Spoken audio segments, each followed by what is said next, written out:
Good morning student. बाल साधना शिक्षण संस्थान की ऑनलाइन क्लासेस में आपका स्वागत है। देखिए, लास्ट वाले वीडियो में अपन ने 23 का जो डेट का वीडियो उसमें अपन ने डिस्कस किया था कोऑर्डिनेशन जो कंपाउंड है उपसर्ग संयोजक यौगिक जो हैं उनके आईयूपीएसी नोमेनक्लेचर, उसके कुछ रूल पढ़े थे। आईयूपीएसी नोमेनक्लेचर ऑफ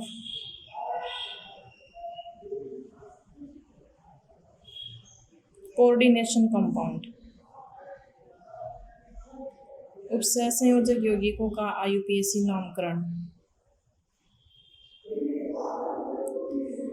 उसमें अपन ने कुछ रूल पढ़े थे और उसके बाद में एग्जाम्पल देखे थे और 3-4 एग्जाम्पल जो है मैंने आपको सोल्व करने के लिए दिए थे, लेकिन कई स्टूडेंटों की प्रॉब्लम है, डाउट है कुछ।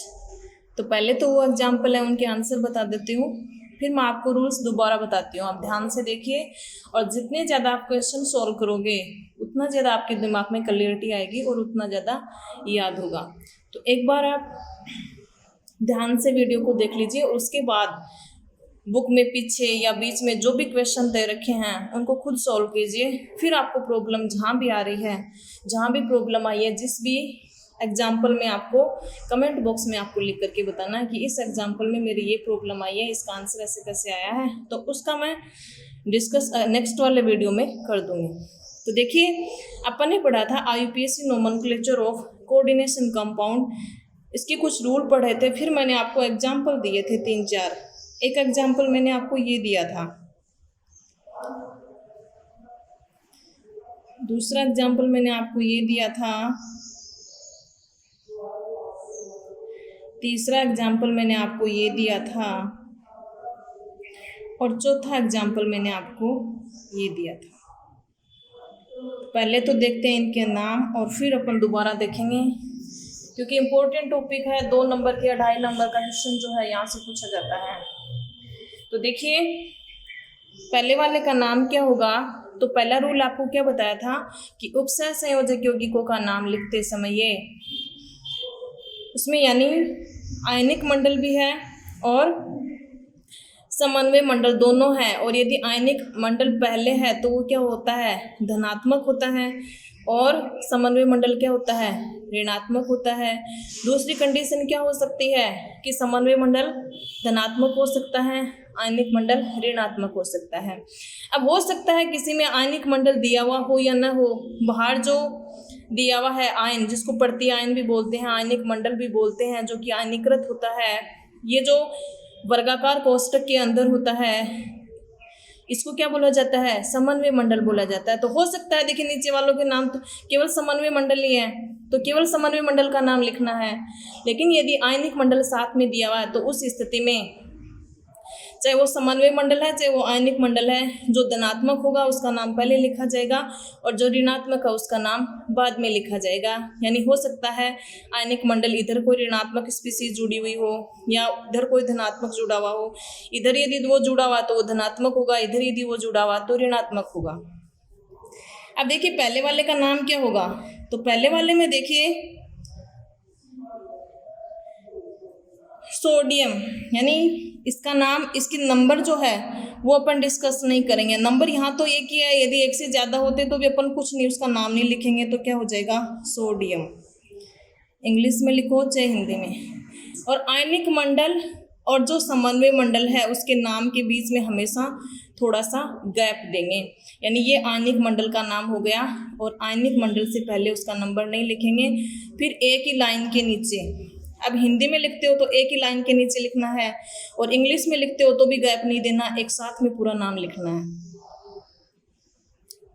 तो हिंदी में यदि लिखो तो उस स्थिति में आपको यानी आयनिक मंडल का नाम हो गया। अब वर्गाकार कोष्ठक के लिए मैंने आपको क्या रूल बताए थे, रूल ये बताए थे कि वर्गाकार कोष्ठक में पहले लिगेंडों के नाम लिखेंगे और उसके बाद केंद्रीय धातु आयन का नाम लिखेंगे। तो इसका नाम क्या हो जाएगा, यानी कितने लिगेंड हैं, एक ही प्रकार का लिगेंड है साइनो, कितनी संख्या है, 2 संख्या है, तो क्या हो जाएगा, 2 के लिए अपन काम में लेते हैं डाई या बाई। यदि नाम में उसकी डाई आ रहा है तो उस स्थिति में अपन 20 काम में ले लेते हैं। ट्राई नाम में आ रहा है तो ट्राई किस नाम ले लेते हैं, टेट्रा आ रहा है तो टेट्रा किस नाम में ले लेते हैं, इस तरह अपन यूज में लेते हैं। जैसे एथिलीन डाइअमीन 2 हैं तो उस स्थिति में यदि उसके नाम के पहले लिखेंगे तो बिस एथिलीन डाइअमीन लिखेंगे। तो यहाँ देखिए डाइसाइनो, अब सारे लिगेंडों के नाम हो गए, एक ही प्रकार का लिगेंड है और लिगेंड की संख्या है वो 2 है। अब मैंने 2 बताए थे कि 2 धातु ऐसी हैं जिनका नाम, यानी इसका तो क्या लिखा जाता है अर्जेंटम और इसका क्या लिखा जाता है ओरम लिखा जाता है, यानी सिल्वर और गोल्डन लिख करके क्या लिखा जाता है अर्जेंटम और ओरम। तो यानी यहाँ पर इसका नाम, अब ये उदासीन स्पीसीज है या यानी ये जो समन्वय मंडल है ये हो सकता है उदासीन हो, इसके ऊपर कोई चार्ज ना हो, 0 चार्ज हो सकता है ये धनात्मक हो और हो सकता है ये ऋणात्मक हो। अब ऋणात्मक 0 होता है तब तो ये जो केंद्रीय धातु आयन है इसका नाम ऐसा का ऐसा लिखा जाता है, जैसा है वैसा का वैसा अर्जेंटम लिख देंगे। लेकिन यहाँ देखिए आयनिक मंडल भी है और समन्वय मंडल भी है। यदि आयनिक मंडल नहीं होता उस स्थिति में ये ऐसे होता तो अपन क्या लिखते डाइसाइनो अर्जेंटम, फिर इसका ऑक्सीडेशन स्टेट जो आ रहा है वो लिख देते छोटे वाले ब्रैकेट में रोमन संख्या में। लेकिन यहाँ पर आयनिक मंडल है, यानी इन दोनों, एक धनात्मक स्पीसीज और दूसरी ऋणात्मक, तो इसको अलग अलग करेंगे तो सोडियम पे कितना, यानी इसके ऊपर कितना चार्ज है प्लस का 1, सॉरी माइनस का 1, यानी ये -1 है और ये +1 है, और इसकी वैलेंसी इसके नीचे, इसकी वैलेंसी इसके नीचे है, ये तभी ये पूरा कॉम्प्लेक्स बना है। तो यानी सोडियम पे तो कितना चार्ज है प्लस का 1, और ये जो समन्वय मंडल है तो समन्वय मंडल पे चार्ज कितना है -1। ऐसे अलग अलग करके देखेंगे। यदि साथ में आयनिक मंडल जुड़ा हुआ है तो इधर जुड़ा हुआ है चाहे इधर जुड़ा हुआ है तो इसका नाम क्या हो जाएगा, यानी इसके ऊपर क्या चार्ज है ऋणात्मक चार्ज है, तो ऋणात्मक चार्ज समन्वय मंडल पे है तो उस स्थिति में इसका नाम क्या होगा, ऋणात्मक चार्ज जब होता है तो धातु आयन के नाम के अंत में क्या लगाते हैं 8 लगाते हैं। उदासीन होता है तो नाम ऐसा कैसा लिखते हैं।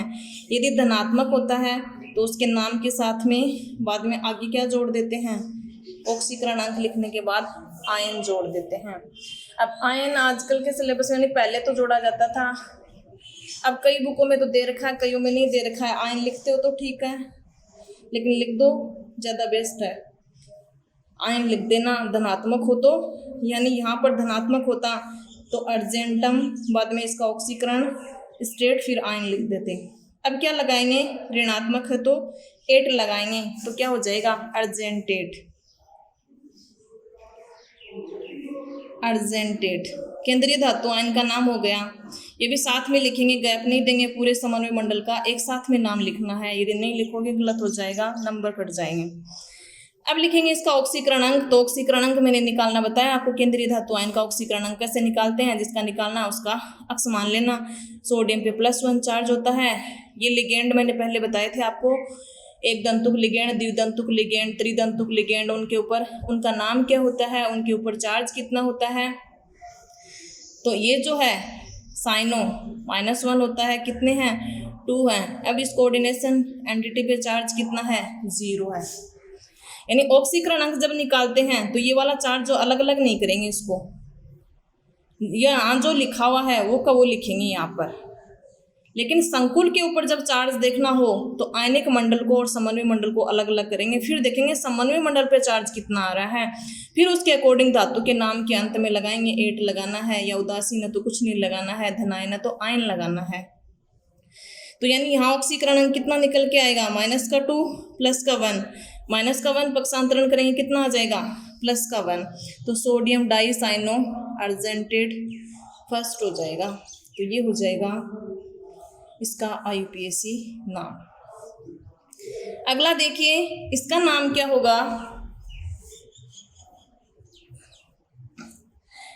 अब इसमें कोई आयनिक मंडल नहीं है, केवल क्या है समन्वय मंडल है।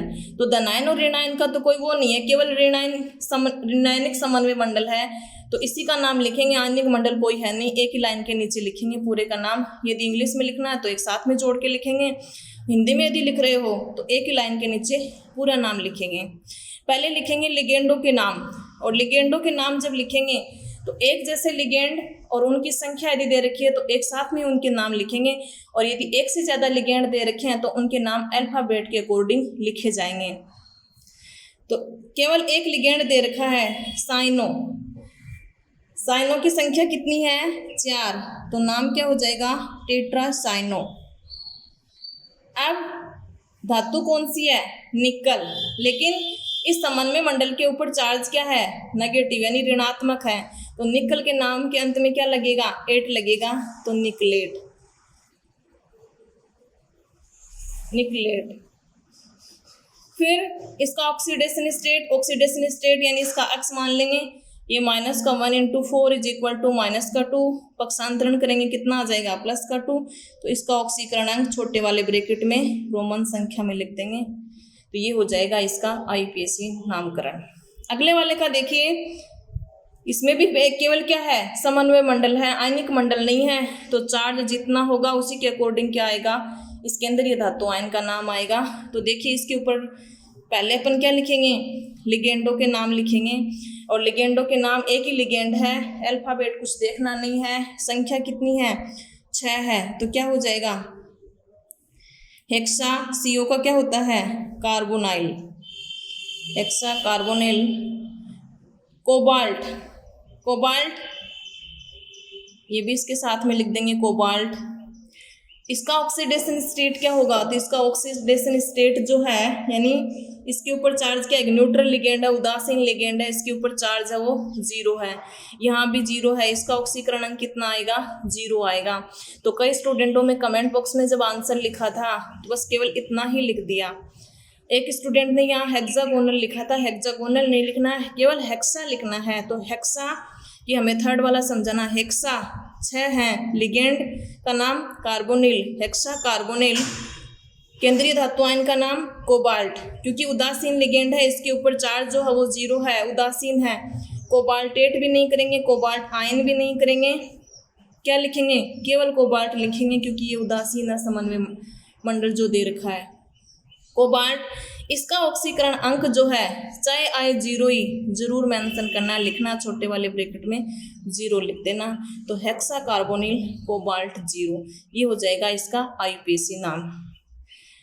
फोर्थ वाला देखिए,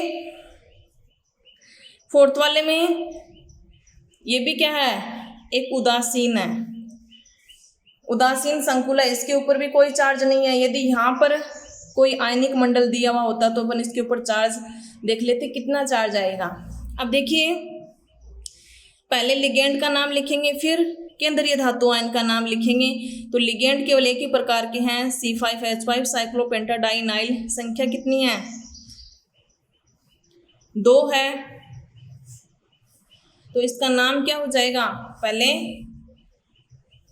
डाई है तो पहले बिस लगा दीजिए, यानी नाम में जैसे मैंने बताया था एथिलीन डाईअमीन, नाम में डाई आ रहा है और संख्या भी कितनी है उस लिगेंड की 2 है, तो डाई डाई 2 बार नहीं लिखेंगे। ऐसी स्थिति में अपन क्या लिखेंगे बिस लिखेंगे, तो नाम क्या आ जाएगा बिस।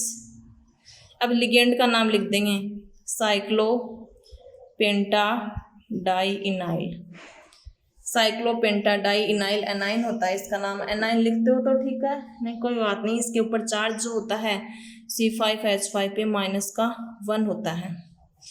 अब इसका नाम जो है यहाँ प्रॉब्लम थी स्टूडेंट के कि फेरस लिखें, फेरिक लिखें या आयरन लिखें। जब इसके ऊपर चार्ज 0 है तब तो लिखेंगे आयरन, ठीक है। और यदि इसके ऊपर चार्ज कुछ दिया हुआ है -1 दिया हुआ है तो उस स्थिति में अपन क्या लिखेंगे फेरेट। चार्ज कुछ नहीं है, आयरन धनात्मक है तो भी आयरन लिखेंगे, और यदि ऋणात्मक है तो क्या लिखेंगे फेरेट लिखेंगे। धनात्मक है तो आयरन कौन सी ऑक्सीकरण अवस्था, ऑक्सीकरण अंक आयरन 3rd आयन या आयरन 2nd आयन जो भी है उसका 2nd है या 3rd है। यहाँ उदासीन है तो उस स्थिति में यानी इसका नाम नफेरस लिखेंगे, नफेरिक लिखेंगे। जब ऋणात्मक है तो फेरेट लिखेंगे। तो बिसाइक्लोपेंटाडाइइनाइल आयरन, इसका ऑक्सीकरण अंक कितना आ जाएगा, अक्स मानेंगे -1 × 2, ऊपर चार्ज कितना है 0, पक्षांतरण करेंगे कितना आ जाएगा सेकेंड। तो ये हो जाएगा इसका IUPAC नाम। कईयों के इसमें प्रॉब्लम आ रही थी, बिसाइक्लोपेंटाडाइइनाइल आयरन सेकेंड, ये इसका IUPAC नाम हो जाएगा। अब एक स्टूडेंट ने कमेंट में ये लिखा कि इसका नाम फेरेट क्यों लिखा, हेक्सासाइनो पोटेशियम हेक्सासाइनोफेरेट सेकेंड। अब देखिए कि इसका नाम आयरन क्यों नहीं लिखा। तो देखिए इसका नाम आयरन क्यों नहीं लिखा, इसमें क्या है, आयनिक मंडल भी है और समन्वय मंडल भी है। तो आयनिक मंडल जब भी दिया हुआ हो इसको 2 पार्ट में तोड़ लेना। तोड़ना इसलिए है, ऑक्सीकरण अंक जब लिखो तब तो आगे 0 ही लगाना है, यहाँ 0 है तो। लेकिन आयनिक मंडल और समन्वय मंडल जब केंद्रीय धातु आयन का नाम लिखेंगे तो इसको हटाने के बाद जो चार्ज आ रहा है, यानी समन्वय मंडल पे चार्ज कितना है, इसके चार्ज के अकॉर्डिंग इस केंद्रीय धातु आयन का नाम लिखेंगे। तो उस स्थिति में अपन देखेंगे यानी इसके ऊपर चार्ज कितना है, पोटेशियम के ऊपर +1, और ये जो कोऑर्डिनेशन एंटिटी है समन्वय मंडल जो है इसके ऊपर चार्ज कितना है -4, यानी ये -4 ये इधर गया है 4 और ये 1 इधर आया है। 1 लिखो चाहे मत लिखो, तभी तो इस कॉम्प्लेक्स का फॉर्मेशन हुआ। आयनिक मंडल का चार्ज यहाँ आएगा, समन्वय मंडल का चार्ज यहाँ आएगा। अब देखिए किस प्रकार का संकुल है, ये ऋणात्मक संकुल है, आयनिक मंडल क्या है धनात्मक है। तो देखिए इसका नाम क्या लिखेंगे, पोटेशियम। पोटेशियम, अब गैप देंगे थोड़ा नाम के बीच में, क्या लिखेंगे, पोटेशियम हेक्सासाइनो। हेक्सा इसका नंबर मैंने लिखा है, एक साथ में लिखेंगे, 6 बार साइनो नहीं लिखेंगे, इसका नंबर हेक्सासाइनो हो गया। और कोई लिगेंड है नहीं, यदि एक से ज़्यादा लिगेंड होते हैं तो अल्फ़ाबेट के अकॉर्डिंग उनके नाम लिख देते हैं और नाम से पहले उनका नंबर लिख देते हैं। नाम में यदि डाई ट्राई आ रहा है और उसकी नंबर भी वही है तो उस स्थिति में 20 से 30 से टेट्राकिस से पेंटाकिस से हेक्साकिस से वो इस तरह से मेंशन कर देते हैं। तो हेक्सासाइनो। अब इसका नाम स्टूडेंट ने कमेंट बॉक्स में कमेंट किया कि इसका नाम आयरन क्यों नहीं लिखा। अभी मैंने आपको क्या बताया है, आयरन कब लिखना है, जब 0 हो या प्लस हो। अब क्या है, ऋणात्मक संकुल है तो ऋणात्मक के नाम के अंत में क्या लगाते हैं, 8 लगाते हैं। तो इसी आयरन जो है वो लैटिन भाषा के नाम किससे बना है, फेरम से बना है। और फेरम से अपन ने कम संयोजकता के नाम के अंत में फेरस लिख दिया और अधिक संयोजकता के लिए क्या लिख दिया, फेरिक लिख दिया। तो यानी फेरम जो है इसी से क्या फिर ऋणात्मक के रूप में होने के कारण नाम क्या लिख दिया, फेरेट। तो न तो ये फेरस के लिए न फेरिक के रेफरेंस में लिखा है, तो यहाँ क्या हो गया, फेरेट हो गया, हेक्सासाइनोफेरेट। फिर इसका ऑक्सीकरण अंक जो है वो छोटे वाले ब्रैकेट में रोमन संख्या में लिख देते हैं। तो यानी इसका नाम क्या होगा, इसका ऑक्सीकरण अंक क्या आएगा, +1 -6 +1 +x कितने हैं पोटेशियम 4 से मल्टीप्लाई कर देंगे, -1 × 6 0। अब ऑक्सीकरण अंक निकालेंगे तो ये -4 आगे नहीं लिखेंगे, -4 आगे तब लिखेंगे जहाँ यहाँ 4 नहीं लिखेंगे। तो रहने देना, आप तो ये ध्यान में रखना, केवल आपको केंद्रीय धातु आयन का नाम देखना, तो आप अलग अलग करके इसके ऊपर चार्ज देख के उसके अकॉर्डिंग नाम लिखोगे। ऋणात्मक है तो 8 लगा दोगे, उदासीन है तो उस स्थिति में आपको नाम वैसा का वैसा लिखना है, धनात्मक है तो नाम के ऑक्सीकरण अंक के बाद क्या लगाना है, आयन लगाना है। तो इसका नाम क्या हो जाएगा, यानी ऑक्सीकरण अंक कितना आ जाएगा, -6 +4 +2। तो यहाँ ऑक्सीकरण अंक 2 लिख देंगे, यहाँ न फेरस लिखेंगे ना आयरन लिखेंगे क्योंकि ऋणात्मक है। तो लैटिन भाषा के वर्ड फेरम से बना तो क्या हो जाएगा, फेरेट, 8 लगा दिया ये। तो ये जो बात है, फिर भी यदि समझ में नहीं आई है तो फिर कमेंट बॉक्स में लिख करके, यानी इस तरह के जो प्रॉब्लम है वो सोल्व कर लेना। बुक में कई सारे एग्जाम्पल दिए हुए हैं, पीछे भी दिए हुए हैं, बीच में भी दिए हुए हैं। तो देख लेना सारे सोल्व करके, फिर भी यदि आपकी प्रॉब्लम है तो बता देना। यहाँ प्रॉब्लम आ रही थी 4th वाले में अधिकांश स्टूडेंट के कि इसका नाम आयरन लिखें या इसका नाम आयरन लिखें या फेरस लिखें या फेरेट लिखें। तो देखिए इसका नाम तो आयरन ही लिखा जाएगा क्योंकि ये उदासीन संकुल है, इसके साथ कोई आयनिक मंडल जुड़ा हुआ नहीं कि अपन ने अलग कर लिया। यहाँ देखिए ये क्या है, ऋणात्मक संकुल है, तो ऋणात्मक संकुल होने के कारण नाम के अंत में क्या लगा दिया, फेरेट, लैटिन भाषा के नाम फेरम से बना है, तो यहाँ अपन आयरन नहीं लिखेंगे। यदि उदासीन होता, जीरो चार्ज होता आयनिक मंडल को अलग करने के बाद, या आयनिक मंडल होता ही नहीं, तो उस स्थिति में अपन देखते धनात्मक चार्ज है तो भी आयरन, बाद में कौन सा ऑक्सीडेशन स्टेट है, फिर अपन आयन लिख देते आगे। तो इस तरह से आपको नामकरण करना है। जैसे एक कॉम्प्लेक्स है K3FeC2O4, इसका नाम क्या होगा, तो ये आयनिक मंडल हो गया, ये समन्वय मंडल हो गया। तो इस स्थिति में अपन क्या करेंगे, पहले इसका नाम लिखेंगे पोटेशियम। अब इसका नाम क्या होता है, ऑक्सीलेटो। ऑक्सीलेटो किस प्रकार का लिगेंड है, डाइडेंटेट लिगेंड है। कितना चार्ज होता है, -2 चार्ज होता है। कितने हैं, 3 हैं, तो क्या हो जाएगा, ट्राई ऑक्सीलेटो। अब इसका नाम जो है वो आयरन लिखें या फेरेट लिखें या क्या लिखें, तो देखिए आयनिक मंडल को अलग कर देंगे, समन्वय मंडल, इसका चार्ज यहाँ पर कितना आएगा, -3, इसके ऊपर +1, मतलब इसके ऊपर समन्वय मंडल पे चार्ज क्या है, ऋणात्मक, तो इसका नाम क्या लिखेंगे, फेरेट लिखेंगे। फिर इसका ऑक्सीकरण निकाल के छोटे वाले ब्रैकेट में रोमन संख्या में लिखेंगे। तो ये तो हो गए उन क्वेश्चनों का, यानी डिस्कशन, बीच में जो भी रूल अप्लाई करने हैं। एक बार मैं रूल जो है वो दोबारा रिपीट कर देती हूँ, फिर भी यदि किसी स्टूडेंट के प्रॉब्लम है तो आप कमेंट बॉक्स में जहाँ भी प्रॉब्लम है लिख के बताइएगा। फिर कल अपन पढ़ेंगे ब्रिज कंपाउंड जो है, उसके 1-2 एग्जाम्पल दे रखे हैं, ज़्यादा तो नहीं दे रखे, ब्रिज कंपाउंड का दे रखा है, उसका रूल समझा दूंगी और फिर अगला टॉपिक स्टार्ट करेंगे आइसोमेरिज्म। तो देखिए यानी उपसर्ग संयोजक यौगिकों का नाम लिखते समय ये फर्स्ट रूल आपको क्या ध्यान में रखना है कि यानी दिया गया जो उपसर्ग संयोजक यौगिक है वो उदासीन है, ऋणात्मक है, या उसमें आयनिक मंडल और समन्वय मंडल 2 दे रखे हैं। तो आयनिक मंडल यानी एक स्पीसीज उसमें धनायन होगी और दूसरी क्या होगी, ऋणायन होगी। अब आयनिक मंडल जो है वो धनायन भी हो सकता है और ऋणायन भी हो सकता है। समन्वय मंडल जो है वो धनायन भी हो सकता है और ऋणायन भी हो सकता है। पहले यदि समन्वय मंडल लिखा हुआ है, वर्गाकार कोष्टक वाली संख्या वाला लिखा हुआ है, तो वो समन्वय मंडल धनात्मक होगा, और बाद में यदि आयन लिखा हुआ तो वो ऋणात्मक होगा। और हमेशा पहले धनायन का नाम लिखेंगे फिर ऋणायन का नाम लिखेंगे। यानी चाहे समन्वय मंडल धनायन है के रूप में है तो उसका नाम पहले लिखेंगे, आयनिक मंडल यदि धनायन के रूप में है तो उसका नाम पहले लिखेंगे। दूसरा रूल आपको क्या ध्यान में रखना है कि आयनिक मंडल जो है उसका नाम लिखते समय उसकी संख्या कभी भी नहीं लिखेंगे, केवल उसका नाम लिखेंगे। यानी नाम जैसे K4 आ गया, K3 आ गया, पहले आ गए समन्वय मंडल के, तो टेट्रा पोटेशियम नहीं लिखेंगे, केवल पोटेशियम लिखेंगे।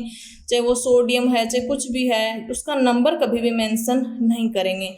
बाद में है तो भी अपन उसका नाम जो है यानी क्लोराइड लिखेंगे, सल्फेट लिखेंगे, यानी ट्राई क्लोराइड डाई सल्फेट कभी भी नहीं लिखेंगे। यानी आयनिक मंडल का जो नंबर है वो अपन कभी भी मेंशन नहीं करेंगे। तीसरा रूल जो है, अब आयनिक मंडल का नाम लिख ही दिया, फिर क्या लिखेंगे, समन्वय मंडल का नाम लिखेंगे, और समन्वय मंडल में पहले नाम जो है वो लिगेंडों के नाम लिखेंगे।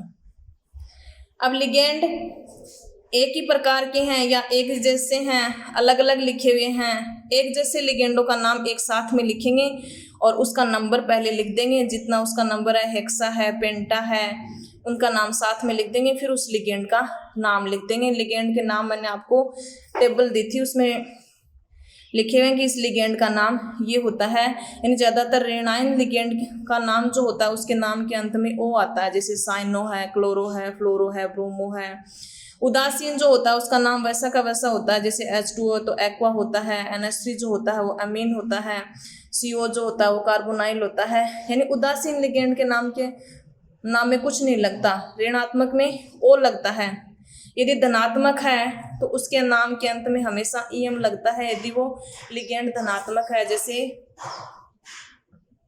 NO+ है तो नाइट्रोसोनियम आयन होता है, इसका नाम नाइट्रोसोनियम, EM लगाते हैं इसके नाम के अंत में। और वैसे यदि लिगेंडों के नाम आपके पहले से याद है तो ये रूल याद रखना नहीं है कि इस लिगेंड का नाम लिगेंड के रूप में ये होता है। तो लिगेंडों के नाम लिख देंगे। यदि एक से अधिक लिगेंड हैं तो उस स्थिति में लिगेंडों के नाम जो है वो अल्फाबेट के अकॉर्डिंग लिखेंगे। जो अल्फाबेट में पहले आता है उसका नाम पहले, जो अल्फाबेट में बाद में आता है उसका नाम बाद में लिखेंगे। और यदि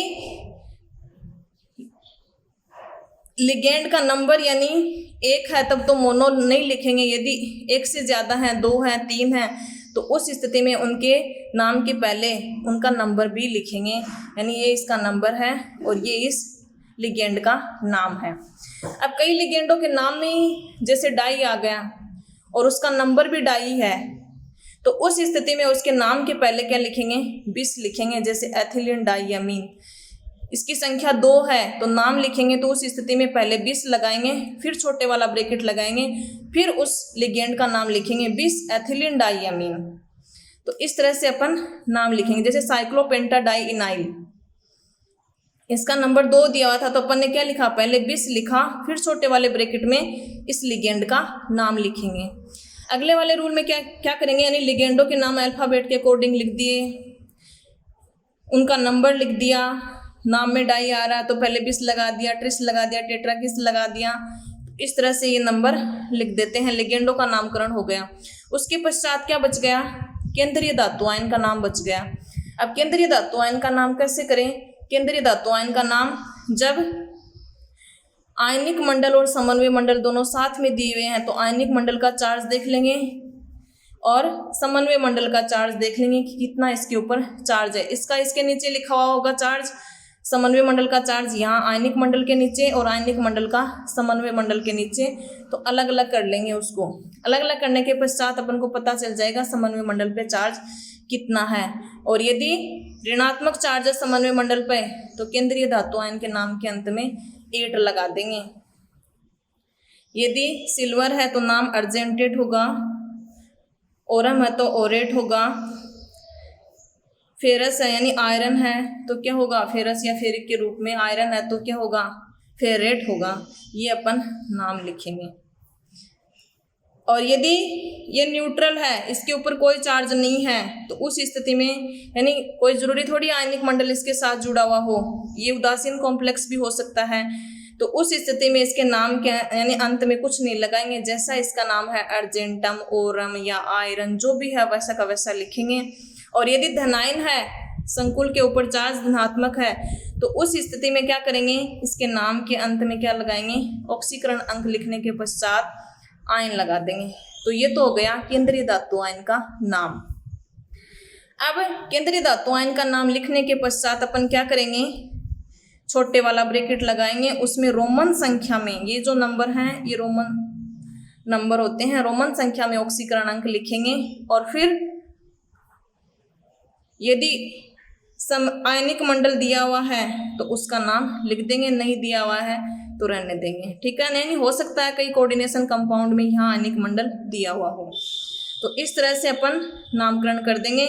और आयनिक मंडल और समन्वय मंडल का जब नामकरण लिखेंगे तो यानी इस कोष्टक के अंदर, वर्गाकार कोष्टक के अंदर जितना भी है लिगेंड है, केंद्रीय धातु आयन है, सबका नाम एक साथ में लिखेंगे। हिंदी में लिखते हो तो एक लाइन के नीचे और इंग्लिश में यदि लिखते हो तो एक साथ में जोड़ के बीच में गैप नहीं देंगे। आयनिक मंडल और समन्वय मंडल के नाम के बीच में गैप देंगे। तो ये हैं इनके रूल जो कि आपको एक बार फिर से रीड आउट करने हैं और फिर से आपको क्या करना है? प्रॉब्लम जो है वो सॉल्व करनी है। यानी आपकी बुक में दिए हुए हैं 15-20 एग्जाम्पल, वो जो एग्जाम्पल आपको सोल्व करने हैं, यदि आपको समझ आ गया तो कमेंट बॉक्स में लिख के बताना है, यदि नहीं आया तो आपको फिर से बताना है, यदि किसी एग्जाम्पल में यदि आपके प्रॉब्लम है। कुछ एग्जाम्पल मैं आपको दे देती हूँ, आप उनके कमेंट बॉक्स में आपको आंसर लिख करके बताने हैं। जैसे एक ये है मैंगनीज, ये हो गया, इसका लिख के बताना है। और एक जो है ये कॉम्प्लेक्स है, इसका आपको कमेंट बॉक्स में फिर मैं इन दोनों के समझा दूंगी। एक ब्रिज कंपाउंड का और समझाना है, एक इस तरह के जो कंपाउंड हैं, यदि इस रूल के अकॉर्डिंग, रूल तो वो ही लगेंगे, तो आप यदि इनके लिख के सही भेजते हो या किस तरह से भेजते हो वो मैं देख लूँगी। कमेंट बॉक्स में इनके आंसर लिख देना, और भी कोई रूल समझ में नहीं आया तो वो बता देना। ब्रिज कंपाउंड का म्यू वाला जो है वो रह गया एक रूल, वो रूल बता दूंगी, उसका एग्जाम्पल बता दूंगी, फिर अपन आइसोमेरिज्म स्टार्ट करेंगे। तो ये जो दो हैं कोऑर्डिनेशन कंपाउंड, उपसर्ग संयोजक यौगिक, इनके IUPAC नाम आपको कमेंट बॉक्स में लिख करके बताने हैं। आज के वीडियो में इतना ही। Thank you.